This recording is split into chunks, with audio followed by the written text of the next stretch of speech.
The concrete mixer truck was backing up to my helicopter landing pad when I saw 3 HOA board members marching across my property like conquistadors, claiming new territory. Behind them came a county sheriff's deputy, his hand resting on his radio, clearly expecting trouble.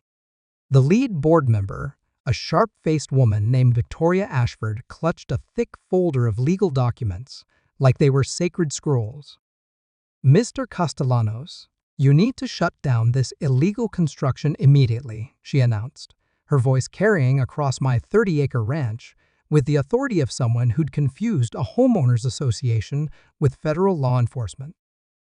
What Victoria didn't know was that 20 years as an aviation attorney had taught me exactly which battles to pick. And what she definitely didn't know was that I didn't just own the land under that helicopter pad, I owned the airspace above it, along with mineral rights, water rights, and easements that made my property legally untouchable. The concrete truck driver looked between us, his engine idling, clearly wondering if he was about to witness a range war or just another suburban property dispute gone nuclear. "Ma'am," I said, pulling out my phone to record what was about to become the most expensive mistake Victoria Ashford would ever make. "I think there's been a misunderstanding." But Victoria was already signaling the deputy. "Officer Martinez, please place Mr. Castellanos under arrest for violating county building codes and HOA architectural review requirements." That's when I smiled and hit record. 6 months earlier, I thought buying a ranch in Hidden Valley Estates was the perfect way to enjoy my early retirement. After 2 decades of helping aviation companies navigate federal regulations, I'd saved enough to purchase my dream property, 30 acres of rolling hills with panoramic mountain views, perfect for the helicopter I'd been licensed to pilot since my Air Force days. The real estate agent, a cheerful woman named Sandra Mills, had been enthusiastic about the property's unique features. "This is one of the few lots in the development with original ranch exemptions," she had explained, spreading out survey maps across her desk. The previous owner was a cattle rancher who retained significant property rights when the HOA was established. "What kind of property rights?" I'd asked, my legal training making me pay attention to details that would bore most buyers. "Oh, the usual rural exemptions. Agricultural use, water rights, mineral rights. Plus, there's some kind of aviation easement from the 1940s when this was used as a private airstrip." Sandra had waved dismissively. "Ancient history, really. You'll never need any of that." But I was already calculating helicopter approach angles and thinking about hangar placement. My Eurocopter, AAS 350, had been sitting in an expensive rental hangar 40 miles away, and I'd been dreaming of having my aircraft literally in my backyard. The HOA packet Sandra gave me seemed standard enough. Monthly fees of $150, basic architectural guidelines, the usual restrictions on commercial activities. Nothing that mentioned aviation or aircraft storage. I should have recognized that omission as significant. The closing went smoothly, and within a month, I was settling into ranch life with the contentment of a man who'd finally escaped the legal warfare of corporate aviation. My nearest neighbors were a quarter-mile away. My property was surrounded by original ranch land that would never be developed, and my helicopter commute to anywhere in the state had just become ridiculously convenient. That's when I met Victoria Ashford. Victoria appeared at my front door on a Tuesday morning in March, clutching her ever-present clipboard and wearing an expression that suggested she'd discovered an active meth lab in a kindergarten.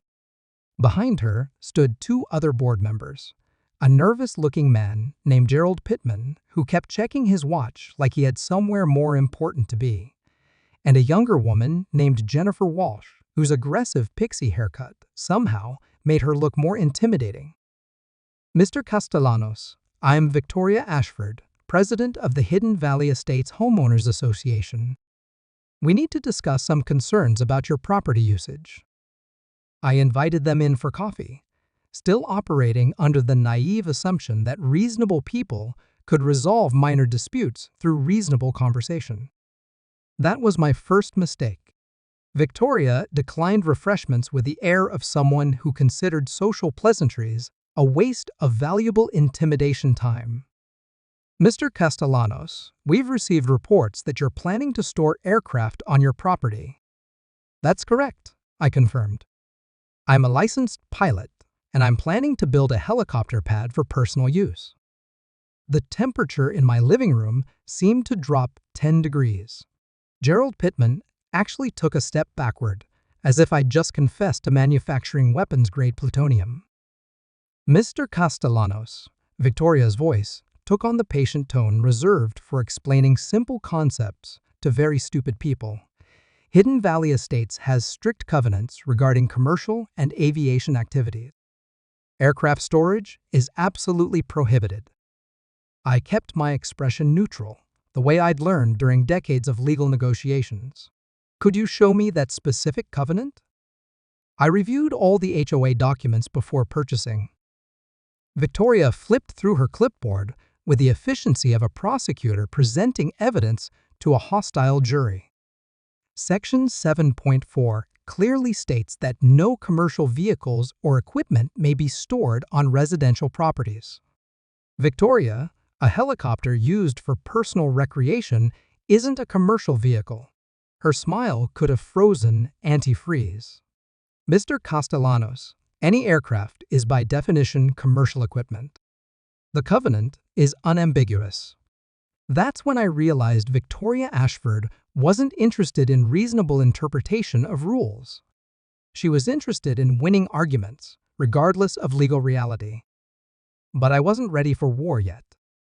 Victoria, I appreciate the HOA's concern for community standards. Let me review the covenants more carefully, and maybe we can find a solution that works for everyone. Victoria stood up with a satisfied air of someone who just forced an enemy surrender. Mr. Castellanos, I'm glad you're being reasonable. Any aircraft-related construction must cease immediately, and you have 30 days to bring your property into compliance. After they left, I spread out every document from my property purchase across my dining room table. Property deed, survey maps, title insurance, HOA covenants, county records, everything I'd accumulated during the buying process, but hadn't examined with a lawyer's eye. That's when I found the first golden nugget buried in my title documentation. Hidden in the middle of a dense paragraph about mineral rights was a single sentence that made my pulse quicken. Property retains all aviation easements and airspace rights as established by Federal Aviation Administration documentation dated March 15, 1947. This property had been a private airstrip for over 70 years. I pulled up the FAA's historical records database and spent 3 hours digging through archives that most people would find mind-numbingly boring. But to an aviation attorney, those archives were treasure maps leading to legal gold. Bingo! Hidden Valley Ranch, the original property that had been subdivided into our current development, had been licensed as a private-use airport from 1947 to 1978. The original owner, a wealthy rancher named William Hartley, had built a grass airstrip to transport cattle to market and executives to business meetings. When Hartley died in 1978, his estate had been carefully divided to preserve certain property rights. The airstrip itself became a county road, but individual property owners retained perpetual aviation easements that gave them the right to operate aircraft from their land, subject only to FAA regulations. My 30 acres included the original approach path to Hartley's airstrip. But the real bombshell was buried in the county records. When the HOA had been established in 1995, the developers had specifically excluded aviation rights from their authority. The covenant restrictions Victoria had quoted so confidently contained a single-sentence exception that she'd either missed or chosen to ignore. These restrictions shall not apply to activities protected by federal aviation easements or pre-existing property rights. Victoria Ashford had just picked a fight with someone who not only had the legal right to do exactly what she was trying to prohibit, but who had the expertise to prove it in court. I should have called Victoria immediately to explain her mistake and offer a graceful way for her to back down. Instead, I decided to see how far she was willing to take her ignorance. That was my second mistake, but it turned out to be a beautifully profitable one. The next morning, Victoria's first shot across my bow arrived via certified mail, a formal notice of violation with enough legal-sounding language to intimidate most homeowners into immediate compliance.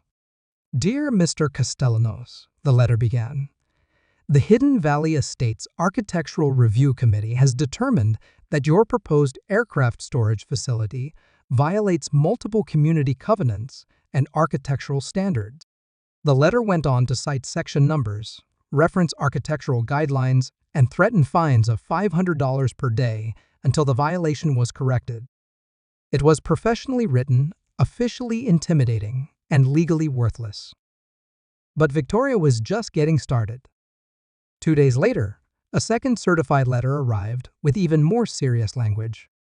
This one claimed my helicopter pad would create noise pollution, safety hazards, and decreased property values, and demanded I submit detailed plans for HOA approval before any further construction.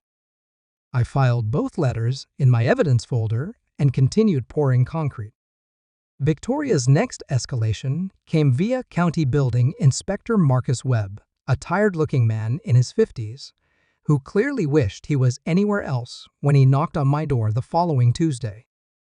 Mr. Castellanos, I've received a complaint about unpermitted construction on your property.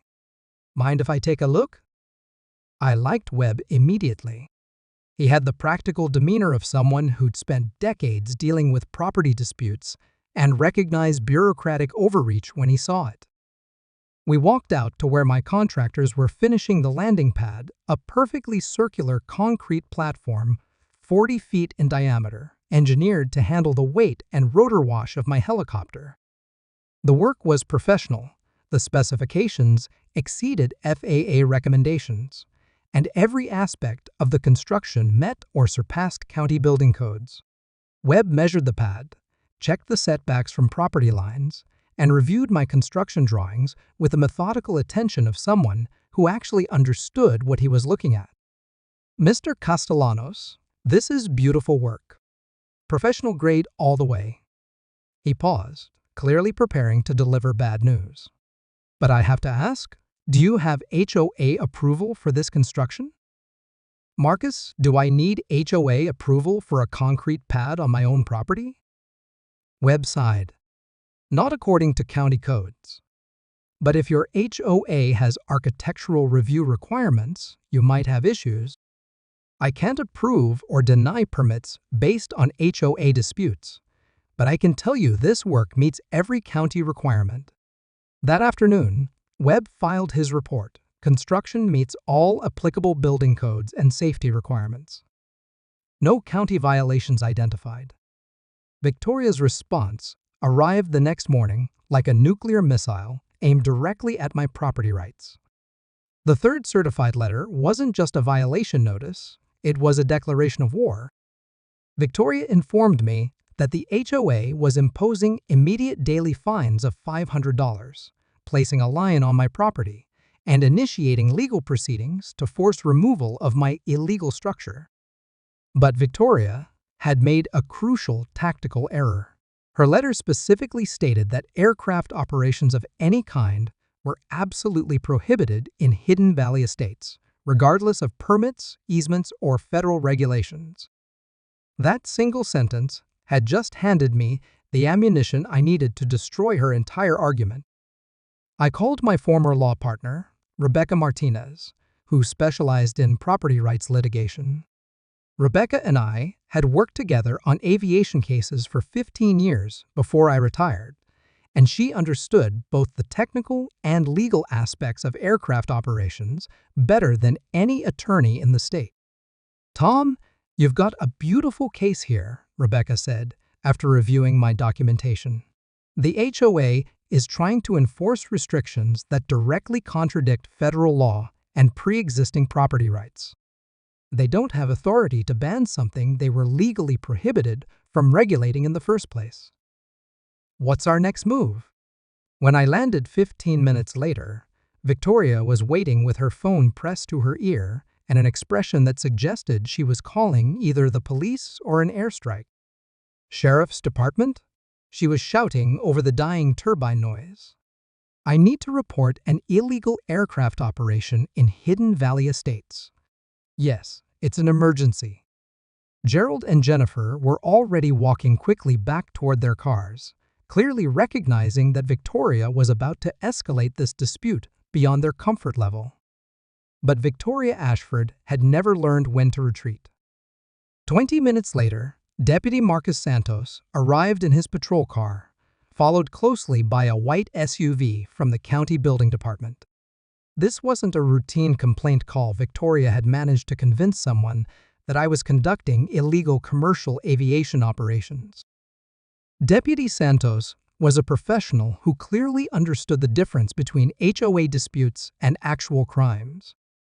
He interviewed Victoria, examined my helicopter, reviewed my pilot's license, and asked several intelligent questions about aviation regulations. Mr. Castellanos, do you have the legal right to operate aircraft from this location? I handed him copies of my property deed, the federal aviation easements, and the county building permits. Deputy, this property has been authorized for aircraft operations since 1947.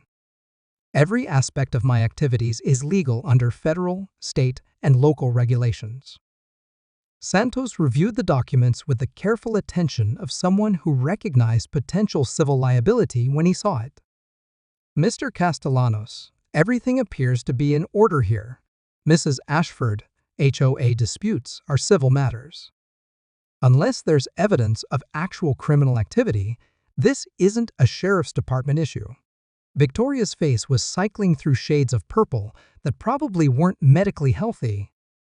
Deputy, this man is operating a commercial helicopter business in direct violation of our community covenants. Ma'am, do you have evidence that Mr. Castellanos is conducting commercial operations? He's flying a helicopter? That's obviously commercial. Santos looked at me with an expression that suggested he'd dealt with similar logic before. Mr. Castellanos, are you conducting any commercial aviation activities from this property? No, sir. Personal recreation only. Mrs. Ashford, recreational aviation on private property isn't a criminal matter. You'll need to resolve this through civil channels. After the deputy left, Victoria stood in my driveway for a long moment, staring at my helicopter like it was a personal insult to her authority. Finally, she turned to face me with an expression that promised escalation. Mr. Castellanos, this isn't over. The HOA will be taking legal action to protect our community from your reckless endangerment. Victoria, I'd encourage you to consult with an attorney before making any more threats. Aviation law can be complicated. Her smile was sharp enough to cut glass. Mr. Castellanos, I don't need legal advice to enforce community standards. You're about to discover that the Hidden Valley Estates, HOA, doesn't back down from bullies. The irony was delicious, but I didn't bother pointing it out. Victoria was about to learn that aviation attorneys don't back down from anyone. That evening, I called Rebecca Martinez to discuss strategy. Tom, they've escalated this beyond the point where we can offer them a graceful exit, Rebecca said. Victoria Ashford has made public threats about legal action, involved law enforcement, and created a clear pattern of harassment. We need to respond decisively. What do you recommend? I recommend we file a federal lawsuit for interference with aviation rights, add state claims for harassment and property rights violations, and ask for injunctive relief plus damages. How much are we talking about? Rebecca's pause suggested she was calculating numbers that would make Victoria very unhappy. Well, Your helicopter operations have been documented by multiple witnesses. Your property rights are clearly established, and they've created a pattern of harassment that's affected your quiet enjoyment of your property. I'd estimate damages in the low six figures, plus attorney's fees. Rebecca, that seems excessive for an HOA dispute. Tom, this stopped being an HOA dispute when Victoria decided to ignore federal law. Aviation rights are protected by federal statute, and interference with those rights carries serious penalties. We're not talking about painted mailboxes and fence heights anymore. The next morning, I discovered that Victoria hadn't been idle during our phone conversation. My morning coffee was interrupted by the sound of multiple vehicles arriving at my property. Through my kitchen window, I watched a county code enforcement truck, an HOA attorney's sedan, and Victoria's Mercedes arranged themselves in my driveway like pieces on a chessboard. Victoria emerged from her car clutching a thick folder of documents and wearing an expression of grim satisfaction. Behind her came a man in an expensive suit who had attorney written all over his demeanor, and a county official who looked like he'd rather be anywhere else. They'd brought reinforcements for what was clearly intended to be the final battle. I met them at my front door with my own folder of documents and a recording device I made no effort to conceal. "Mr. Castellanos," Victoria announced formally, "I'm here with HOA attorney Kenneth Morrison and County Code Enforcement Officer James Patterson to serve you with legal papers and conduct a final compliance inspection."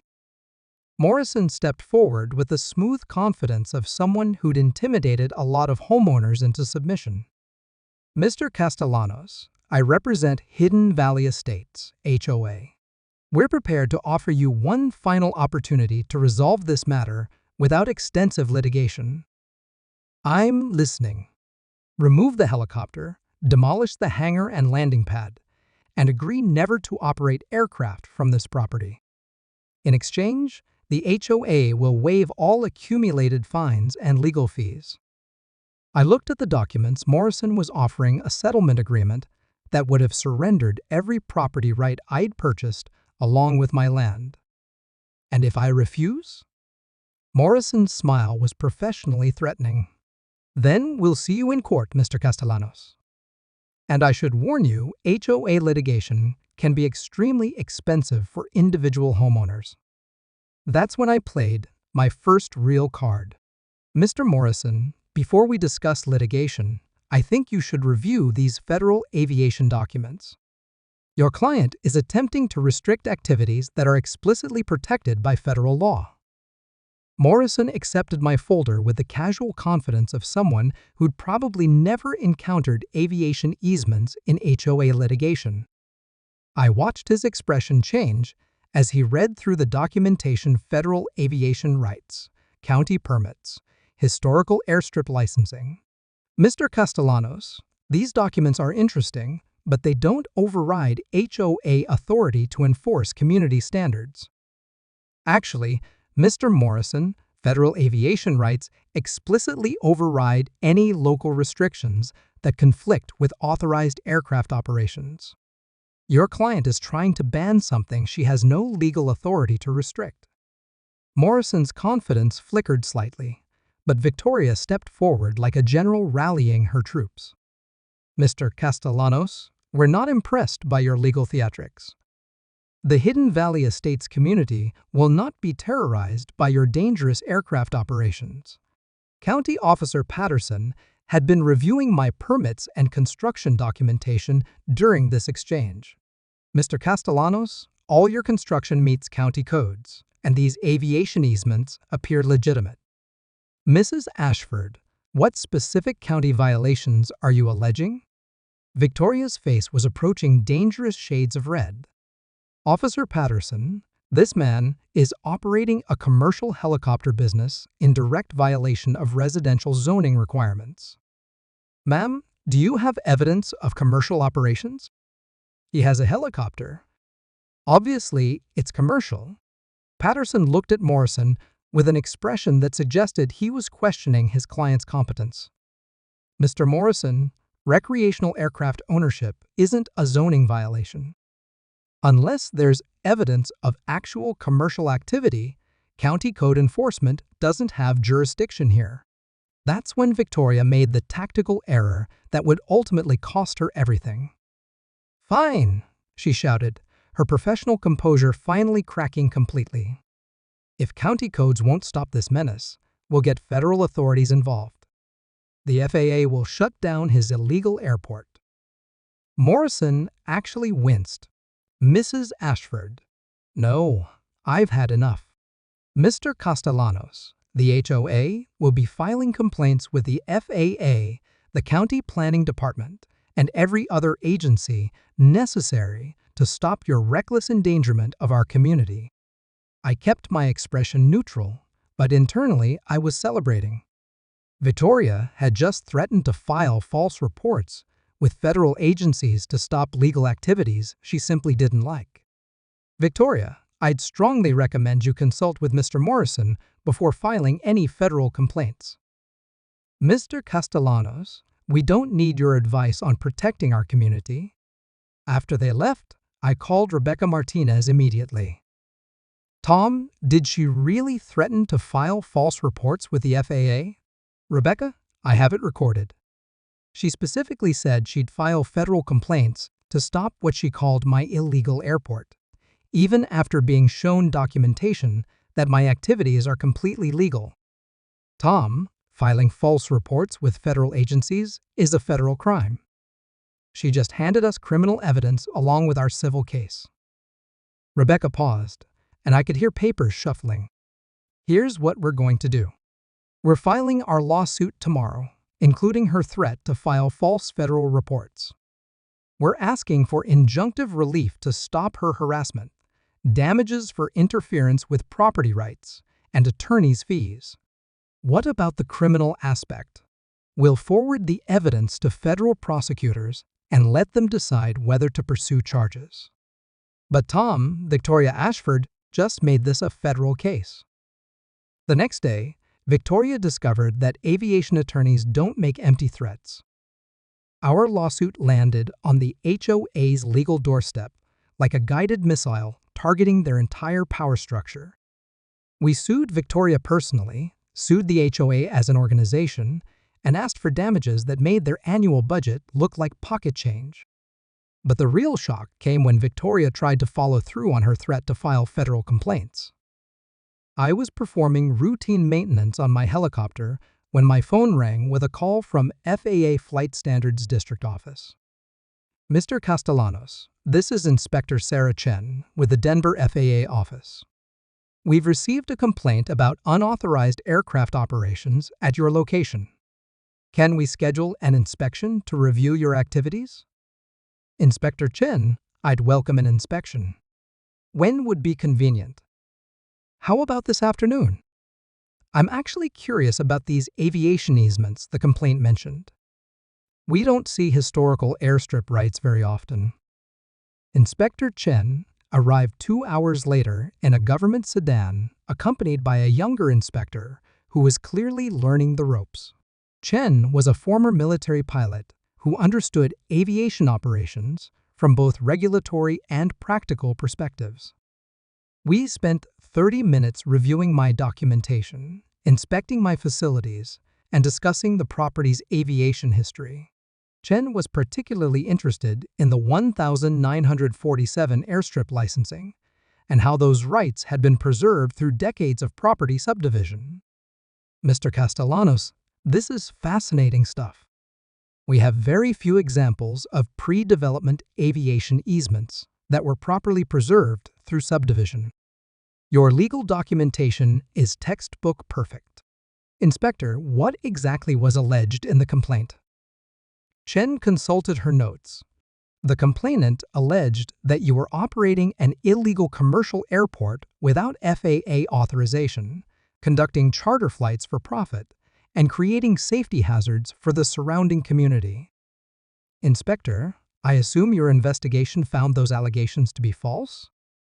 "Mr. Castellanos, every aspect of your operation is completely legal and properly documented. You're conducting recreational flying from private property under clearly established aviation easements. No violations of any kind. Chen paused and her expression grew more serious. Mr. Castellanos, filing false complaints with federal agencies is a serious matter. We've referred this case to our Legal Enforcement Division for review.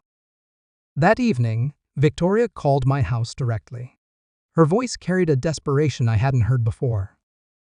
Mr. Castellanos, I think there's been a misunderstanding about the FAA situation. Victoria, the FAA inspector, found no violations because there were no violations. Your complaint was thoroughly investigated and found to be baseless. Tom, surely we can work this out between neighbors. The lawsuit, the federal agencies, all this legal drama, it's gotten out of hand. Victoria, you escalated this dispute at every opportunity. You threatened federal action to stop legal activities you simply didn't like. Actions have consequences. Tom, please. The HOA can't afford extended litigation. Can't we find some reasonable compromise? I almost felt sorry for her. Almost.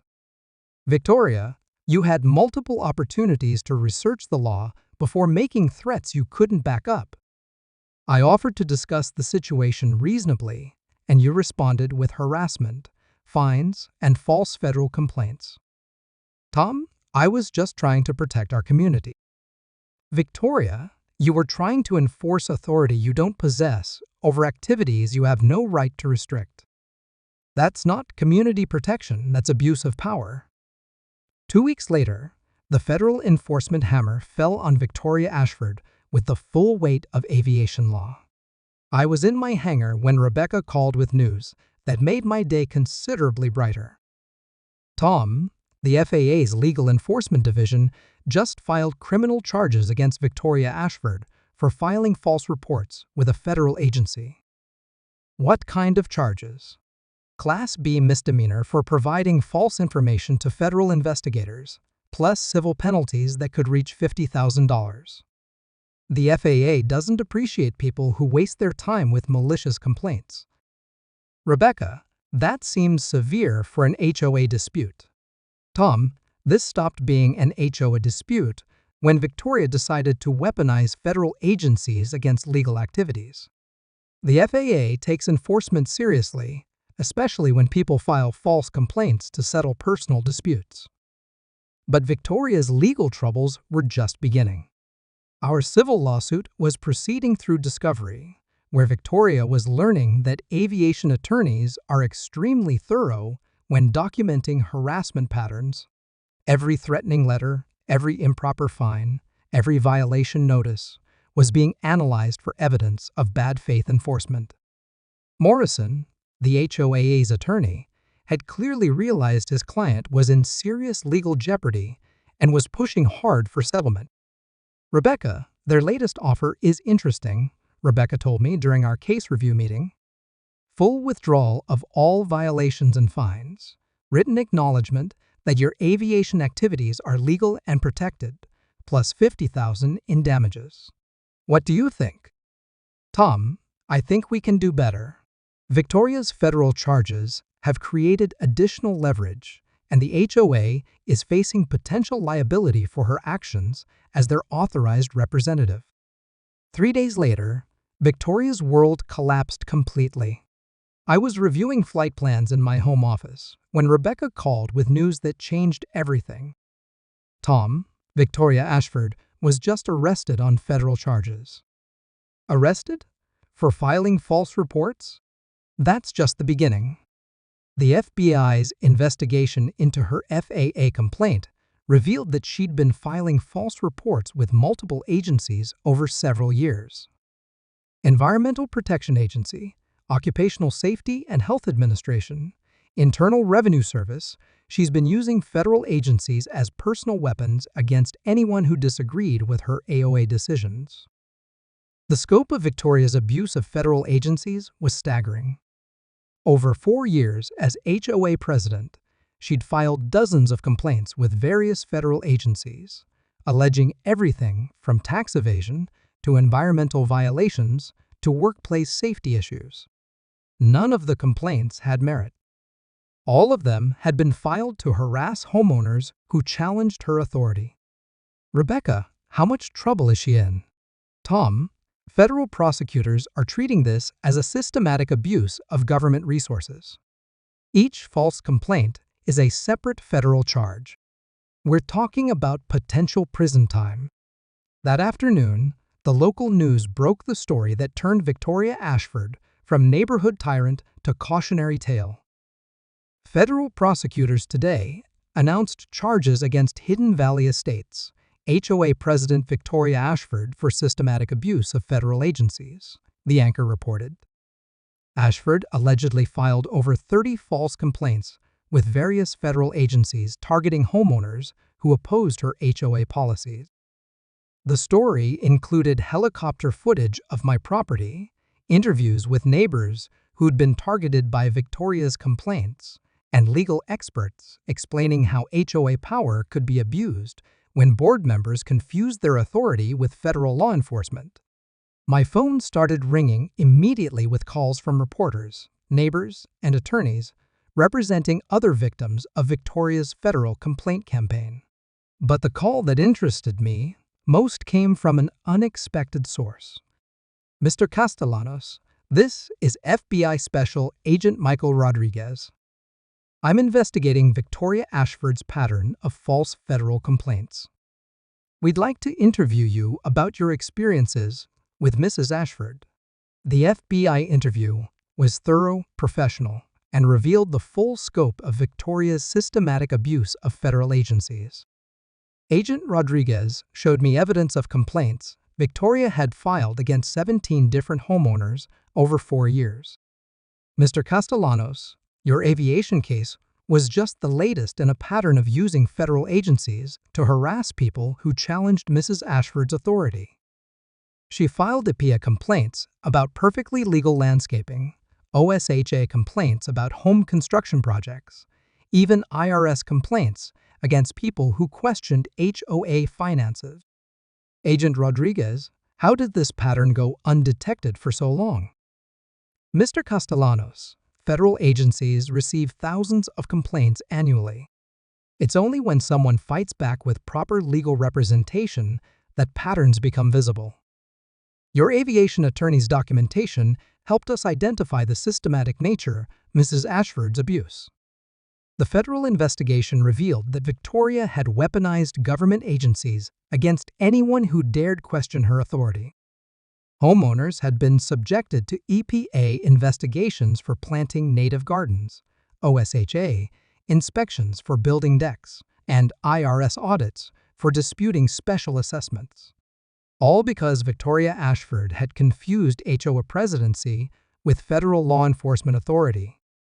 6 months later, Victoria Ashford pleaded guilty to 14 federal charges of filing false reports and was sentenced to 18 months in federal prison plus restitution to cover the cost of investigating her bogus complaints.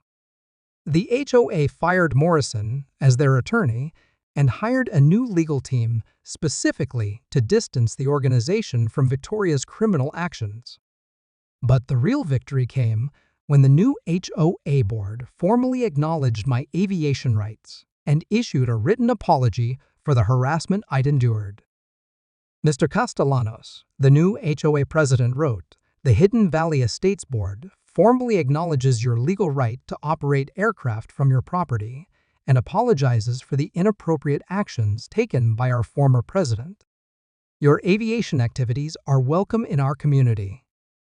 They also paid my attorney's fees, which totaled just over $90,000.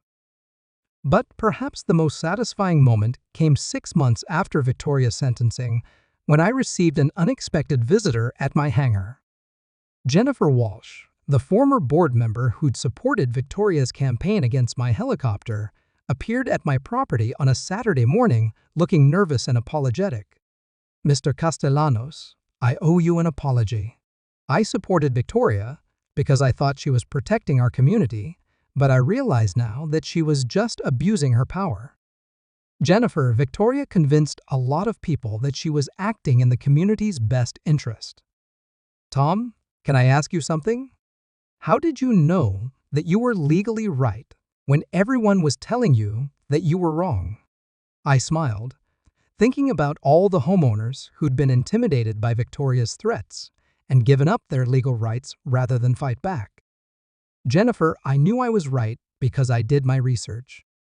I understood the law, I had proper documentation, and I didn't let intimidation replace legal facts. Tom, I wish more homeowners understood that HOA boards don't have unlimited power. Jennifer, that's exactly the lesson Victoria's case should teach everyone. HOA authority has limits, and board members who exceed those limits face serious consequences. Today, my helicopter operations continue without any interference from the reconstituted HOA board. Property values in Hidden Valley estates have actually increased since Victoria's departure, partly because the community is no longer under the thumb of a power-hungry dictator who confused tyranny with governance. I've started offering free legal consultations to homeowners facing similar HOA abuse, and I've discovered that Victoria's tactics were more common than anyone realized. Across the country, HOA board members are using their authority to silence opposition and punish anyone who dares question their decisions. But Victoria Ashford's federal prosecution has created legal precedent that protects homeowners from board members who try to weaponize government agencies. Her case is now studied in legal seminars as an example of how HOA power can be systematically abused and how federal law protects citizens from malicious government harassment. The helicopter pad she tried so desperately to ban has become a symbol of standing up to abusive authority. Neighbors often stop by to watch me take off or land, and several have expressed interest in learning to fly themselves. And every time I fire up those rotors and lift off from the concrete pad Victoria,